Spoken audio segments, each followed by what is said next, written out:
All around us are the signs that we as a nation are not where we should be.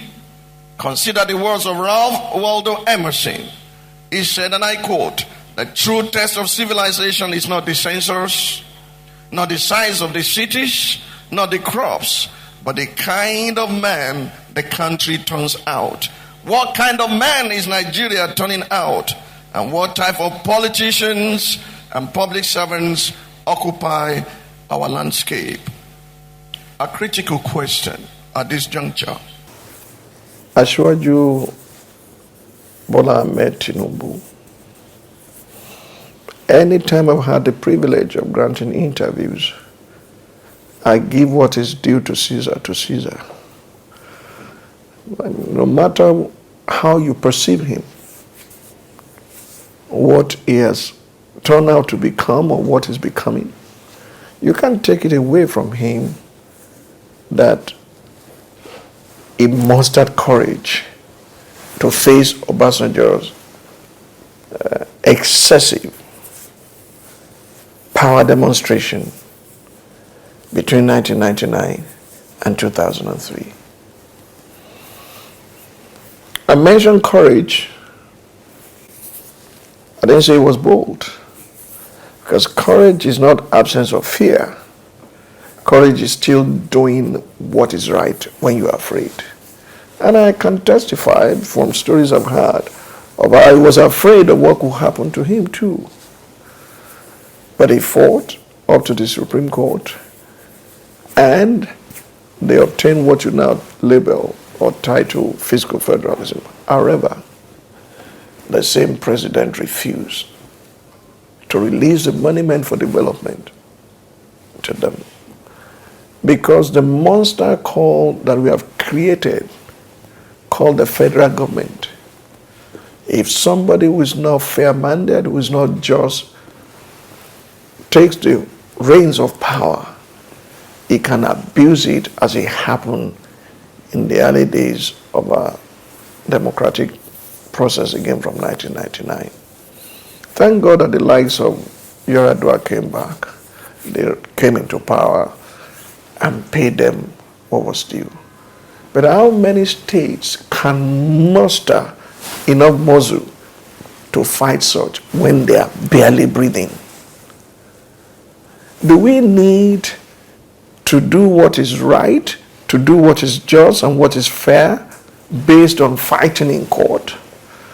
Or for men of goodwill to sit down and follow the pattern of the one who created the world? Most of the politicians today, who mentored them?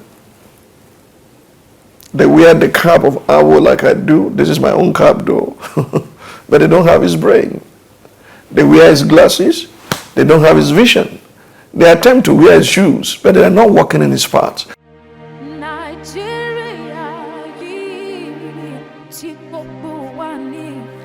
I can rise up today and castigate President Buhari, but I've not sat on his seat, and I did not know the enormous things confronting him.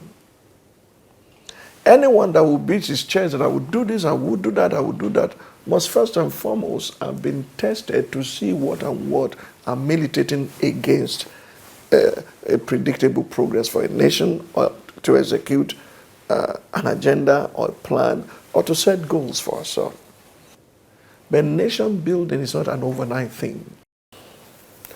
I am not prepared to fight for those who will not lift a finger. Only a foolish man fights for those who will not fight for themselves. I do not want to be a voice to the voiceless. I want to collaborate with men of goodwill to restore voice to the voiceless until we get to the point that no citizen is more important than another citizen except when they release them to serve those citizens. That the office of the citizen is the most important office in the nation, not the office of the president. We are thinking right. Because he's a servant of the people. Now, having said that, I am fully persuaded that to this end was I born, and for this purpose I came to the world, that Nigeria will be saved, Nigeria will be changed, and Nigeria will become great in my lifetime. And you better believe me, I'm not a loner in this persuasion. There's so many people who can see the great potentials and they want to translate potentials into kinetic energy to put this nation on a motion that cannot be reversed. And when such men will rise, by the grace of God, as it had happened in other nations, it will happen here. Don't let us quickly write off our nation and dismiss it. Worse things happen in America.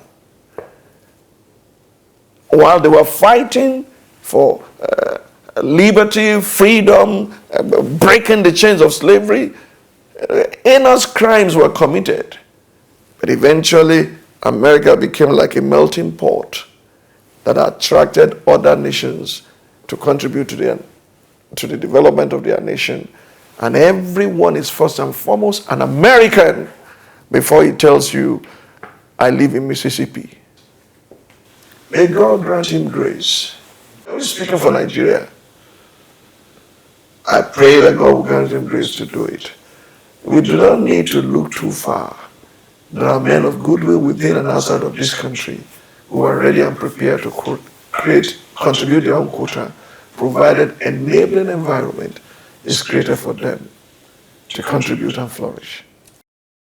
No place be like my country. No, no, no. No place be like my country.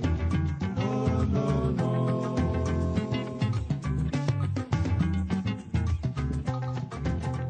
I remember the sunshine, rainfall and forest. No place be like my country. No, no, no. No place be like my country. No, no, no. I remember the sunshine, rainfall and forest. No place be like my country. No, no, no. No place be like my country. No, no, no.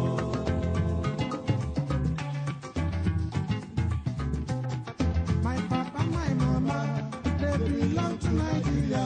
No place be like my country. No, no, no. No place be like my country. No, no, no.